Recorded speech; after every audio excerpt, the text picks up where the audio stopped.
യിൽ പ്രവാചകൻ മുഹമ്മദ് നബി സ്വല്ലല്ലാഹു അലൈഹി വസല്ലമ കുട്ടിയായിരുന്നപ്പോൾ അനാഥനായതും അദ്ദേഹത്തിന്റെ അമ്മാവൻ അബൂ ത്വാലിബ് അദ്ദേഹത്തിന്റെ സംരക്ഷണം ഏറ്റെടുത്തതും നമ്മൾ പറഞ്ഞു. പിന്നീട് പ്രവാചകൻ ഖദീജ റളിയല്ലാഹു അൻഹയെ വിവാഹം കഴിക്കുകയും മക്കയിൽ താമസിക്കുകയും ചെയ്തു. പ്രവാചകന്റെ വിനയപൂർവമായ ആരംഭത്തിൽ നിന്ന് അദ്ദേഹം ഇപ്പോൾ സമ്പന്നനും ബഹുമാന്യനുമായി തീർന്നിരുന്നു.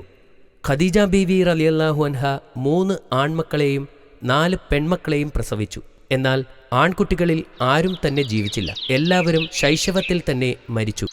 പ്രവാചകൻ അലി റളിയല്ലാഹു അൻഹുവിനെ വളരെയധികം സ്നേഹിച്ചു. അവനിൽ വിശ്വാസം കണ്ടെത്തുകയും ചെയ്തു. ഇക്കാലത്ത് ഒരു സംഘം അറബ് കൊള്ളക്കാർ സയ്യിദ് എന്ന ബാലനെ അവന്റെ മാതാവിന്റെ കൈകളിൽ നിന്ന് പിടിച്ചെടുത്തു.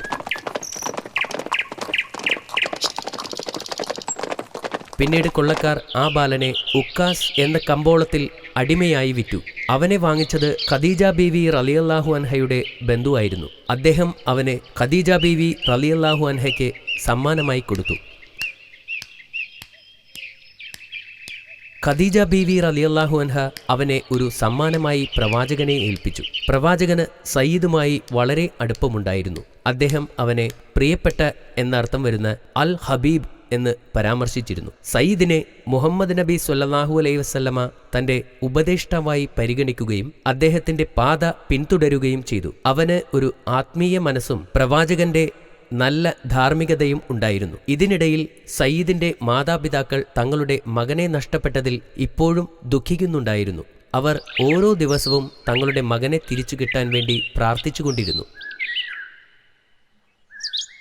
ഒരു ദിവസം ഹജ്ജ് നിർവഹിക്കാൻ സയ്യിദിന്റെ മാതാപിതാക്കൾ മക്ക സന്ദർശിച്ചു. അവർ അവിടെ വച്ച് സയ്യിദിനെ കണ്ടു. വലിയ ആശ്വാസത്തോടെ അവർ അവന്റെ അടുത്തേക്ക് ഓടിച്ചെന്നു. ഈ മഹത്തായ വാർത്തയറിഞ്ഞപ്പോൾ ഒരു സഞ്ചി നിറയെ സ്വർണവുമായി വന്ന് പിതാവ് മുഹമ്മദ് നബി സ്വല്ലല്ലാഹു അലൈഹി വസല്ലമയെ സമീപിച്ചു. തന്റെ മകനെ അവന്റെ ഉടമയിൽ നിന്ന് തിരികെ വാങ്ങാൻ കഴിയുമെന്ന് ആ പിതാവ് കരുതി. സയ്യിദിന്റെ പിതാവ് പ്രവാചകനെ കണ്ടു. കുട്ടിയെ വിട്ടയക്കാൻ ആവശ്യപ്പെട്ടു. അപ്പോൾ പ്രവാചകൻ സ്വല്ലല്ലാഹു അലൈഹി വസല്ലമ ചോദിച്ചു, നിങ്ങൾ ആരാണ്? ആരെ വിട്ടയക്കണമെന്നാണ് നിങ്ങൾ ആവശ്യപ്പെടുന്നത്? നിങ്ങളുടെ അടിമ സയ്യിദിനെ.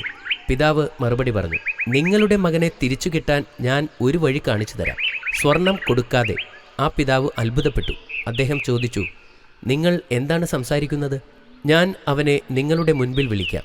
അവൻ നിങ്ങളുടെ കൂടെ പോരാൻ ആഗ്രഹിക്കുന്നുവെങ്കിൽ അവനെ ഞാൻ മോചിപ്പിക്കാം.